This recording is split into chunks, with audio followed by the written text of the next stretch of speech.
papa américain vient en France, il fait connaissance d'une Française, Oui.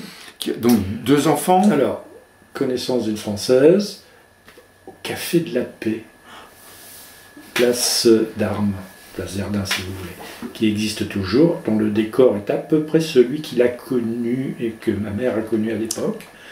Et ma mère vivant rue Gargoulot, qui est juste à côté, je crois était venue pour l'anniversaire d'une de ses amies, quelque chose comme ça. Et bah oui, bon, ils étaient jeunes, ils se sont connus à ce moment-là. C'est un décor de cinéma, quasiment, quoi, cette histoire. Absolument. Avec, pour ma mère, qui était une Française d'origine de Longève, petit village au nord de La Rochelle, rencontrer un Américain, j'imagine, c'est moi qui l'imagine dans ma tête, devait être quand même quelque chose d'un petit peu étonnant. Et donc ce décor et tout ça faisait que c'était presque du cinéma. Oui. Et donc il y a eu 2 enfants, c'est ça, non? Votre sœur et vous? Alors au départ 2 enfants et puis d'autres sont venus, donc nous sommes 4 en tout. Ah, vous êtes 4, d'accord, oui. C'est difficile de se remettre en tête ce qu'était l'ambiance commerciale, la manière dont les Français s'équipaient et s'équipaient de quoi, etc. La reconstruction après la Deuxième Guerre mondiale commençait à transformer le pays dans une certaine mesure et progressivement, mais alors lentement, probablement plus à Paris que dans les provinces, on a commencé à voir les premiers effets de ce qu'on appelle la société de consommation. Mais consommer quoi? Et c'est là où je crois que la proximité entre les Américains et leur système, disons, d'approvisionnement et d'équipement ménager, hein, parce que c'est la chose peut-être la plus parlante, a fait quand même ouvrir beaucoup d'yeux à l'époque. Tout ce qui était machine, équipement. Il y en avait avant, hein. Il ne faut pas croire qu'il n'y avait pas de machine à laver ou des choses de ce genre. Il y en avait. Mais peu, et peut-être avec des designs un petit peu à l'ancien, des choses comme ça. La transformation a été quand même... Il faut que vous preniez en compte que, par exemple, aux alentours de 68, lorsque les derniers camps américains fermaient, et parmi les derniers, il y avait ceux de Orléans, et il se trouve que ma sœur est née en 66, et elle est née à Chinon, parce qu'il y avait un camp américain à Chinon. Alors franco-américaine, elle aussi, binationale. Oui, bien sûr, tous franco-américains ici dans la famille. Et je me souviens en tant que jeune frère, j'étais dans les couloirs et sur la cafétéria, et que pour la première fois de ma vie, j'ai fait réchauffer un hamburger dans un micro-ondes. Donc 68, on va dire, vous voyez, c'est le point où la transformation des équipements ménagers arrivait encore à un nouveau cap. À ma connaissance, mais je peux me tromper, il n'y avait pas encore de micro-ondes en France. Non. J'ai ma tante qui est mariée avec un Américain d'ailleurs, ils se sont connus ici, à Châtelaillon, et voilà, donc j'ai connu mon oncle américain, Wen, et très ouvert comme personne. Et j'ai des cousins également qui sont aux États-Unis que j'ai rencontrés il y a quelques années, et vraiment très chaleureux, voilà. Mais c'est vrai que il y a la distance, l'éloignement, tout ça fait que on n'est pas souvent en contact. C'est dommage. Je me rappelle aussi nous distribuer des bonbons, des bonbons qui avaient un goût spécial quand même. Je me rappelle. Et puis aussi quand on les rencontrait, quand on voyait une voiture américaine, on faisait ça. Ils s'arrêtaient pour nous donner des chewing-gums. Voilà, il y a tous ces faits marquants qui restent, quoi, des souvenirs. Un soldat américain qui était cantonné sur Croix-Chapeau, la base était à Croix-Chapeau. Voilà, donc ma tante, je pense, a travaillé aussi au camp. Donc française, Française, oui, ouais, tout à fait. ouais. Hein. Madame Claudette Ritz, c'est la famille Ritz de Châtelaillon, qui est très connue d'ailleurs, une grande famille de Châtelaillon. Voilà, donc une sœur à ma mère, qui est beaucoup plus jeune. Et voilà, ils se sont connus, puis ils se sont mariés. Et puis après, ils sont partis sur l'Allemagne après, sur un camp en Allemagne. Donc sur une base en Allemagne. Puis après, ils sont partis après aux États-Unis. Donc en Caroline du Nord, exactement à Lexington. Et puis voilà, quoi. Et alors vous-même, vous aviez quel âge au début? Moi j'avais à peu près une dizaine d'années. Je me rappelle très très bien des cars jaunes qui ramassaient les élèves. Les cars jaunes, ça m'a vraiment marqué. C'est vraiment, par rapport à chez nous, ils étaient vraiment différents, quoi. C'était des mastodontes, quoi. Et voilà. Puis je me rappelle aussi les cavalcades. Il y avait les militaires, la voix très fanfare des militaires qui défilaient.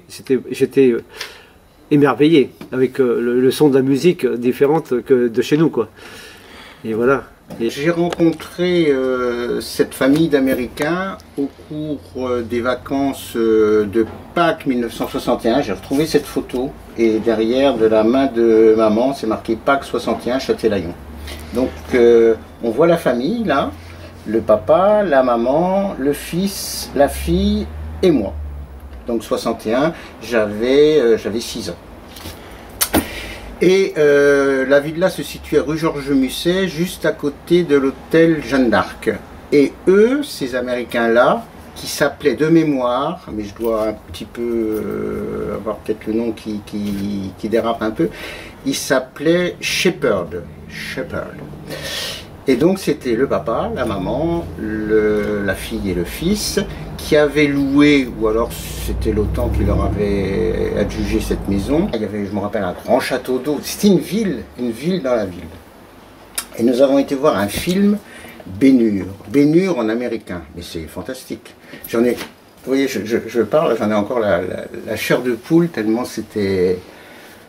On n'a rien compris, c'était de l'américain, on ne comprenait rien du tout. Mais sur un grand écran, une salle ultra moderne, c'était fantastique. Et on les a revus, et après on a été boire un coup, ils nous ont offert à manger, mais c'était immense. Alors peut-être parce que j'étais pas grand non plus, donc tout me semblait immense, mais ça m'avait l'air... c'était une ville dans laquelle tout m'avait l'air très grand. Tout immense, des grosses voitures, des grands magasins. Et eux, ils étaient déjà grands. Les Américains étaient déjà grands. Et on s'est revus pendant quelques années. Et pareil, leur gentillesse, leur générosité. Toujours à Pâques, on avait des œufs de Pâques en nougatine. Et toujours et en retour, ils ne voulaient rien. On leur disait, venez manger, venez prendre l'apéritif. Ah non, c'est nous. On est chez vous, c'est nous, on vous aime bien. Et voilà, c'est un souvenir d'enfance, de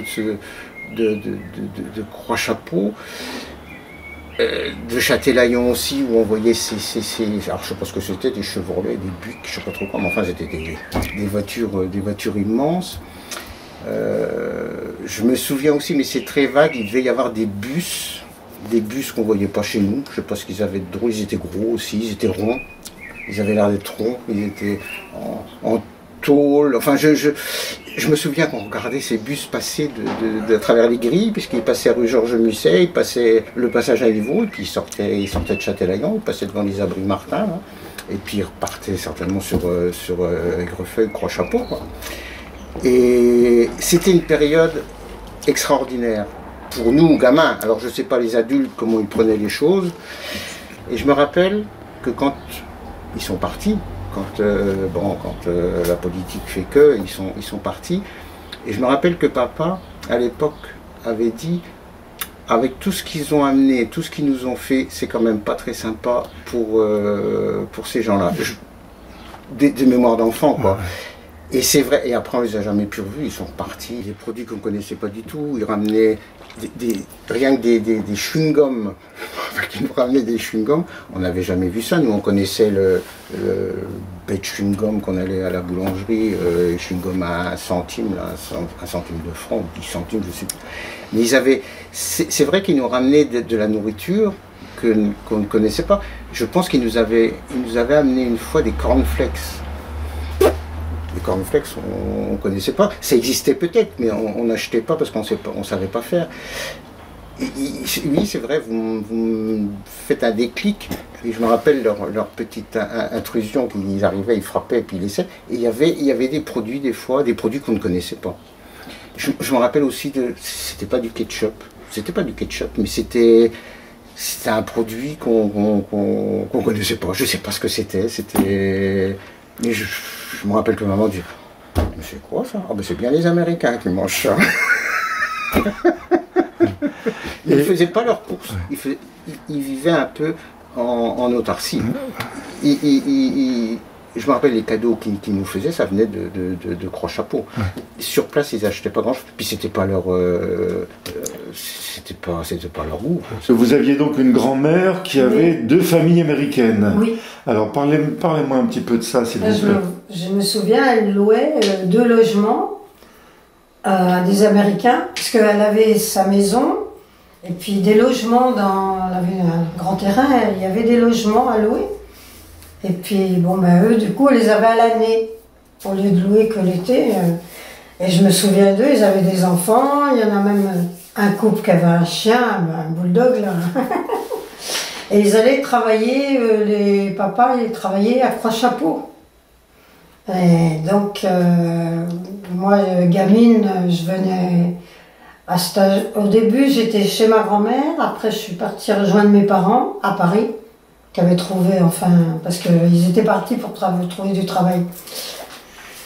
Et je les voyais quand même toujours aux vacances, tout ça. Et alors, c'est un souvenir quand même, parce qu'on a découvert le Coca-Cola, j'ai découvert le chewing-gum, ils avaient des jouets qui n'étaient pas du tout comme les nôtres. Ils avaient 2 enfants chacun. Et puis, un couple, ils ont eu après une petite fille qui est née aux États-Unis, mais elle était enceinte quand ils sont repartis. Et elle nous avait renvoyé à ma mère, pour mon frère, pour ma soeur, toute la layette. C'était tout neuf. Hein, on était étonnés parce que nous, c'était des trucs en laine, rose, bleu, et eux, c'était des trucs magnifiques, verre d'eau, tout ça. C'était déjà plus moderne là-dessus. Hein. Ben, la langue, déjà, j'avais commencé à parler avec eux, puis après, ça a arrêté, bien sûr. Mais puis leur façon de vivre, qui n'était pas pareille, quoi. Et toute jeune, vous arriviez à parler anglais un petit peu? C'est difficile? Étant petite, oui. Vous savez, quand on est bébé, j'avais 2 ans, 3 ans, au départ, 2 ans. Quand on est petit, c'est facile.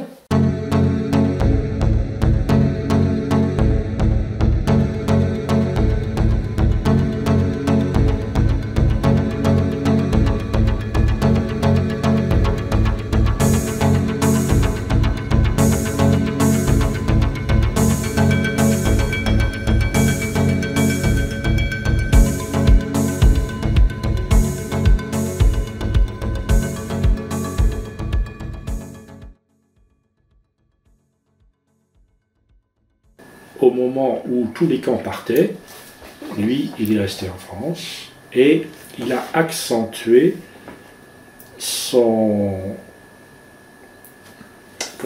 business dans le rachat de surplus américains. D'où le surplus américain qui s'est développé ensuite pendant des années sur Angoulins, tout simplement parce que mon père a été la cheville ouvrière entre une partie, disons, de ce qui était revendu par les Américains, passé par Angoulins. Alors il y en avait de toutes sortes de voitures. Hein. Il y avait les fameuses longues voitures américaines que certain nombre de personnes, encore maintenant, me remettent en mémoire, parce que ça les a marqués à l'époque. Mais je me souviens aussi de véhicules plutôt de chantier aussi, de camions, voilà. Donc vous me dites 64, est venu très vite 65, 66, où les Américains ont commencé à se débarrasser d'une certaine... Ils sont partis en 67 en principe. Voilà, ils ont commencé à liquider, on va dire, un certain nombre de choses qu'ils n'allaient pas ramener nulle part, et donc Oui, Brother. voilà. Et donc, comme mon père était justement a eu la vie, disons, un peu facilitée par le fait même qu'il savait ce qui se passait quant aux propositions que les Américains faisaient de vente, bon, ils ont dit, pourquoi pas revendre sur place ces choses-là. Et donc l'idée même de surplus, hein, c'est-à-dire de revente de choses qui ont déjà été utilisées et qui permettaient une seconde vie, comme on dit aujourd'hui, hein, a germé dans sa tête et donc a commencé la longue vie des surplus américains. D'essayer d'expliquer l'impact qu'a eu la présence militaire américaine et surtout de tout l'environnement à la fois ménager, de véhicules, de manière d'être, etc. L'impact que ça a pu avoir sur la population française et qui, à mon avis, a été très très important. La première chose que tout le monde me dit, c'est que, et ils le disent presque en silence, en baissant la voix, en disant, vous savez, à cette époque-là, heureusement qu'ils étaient là.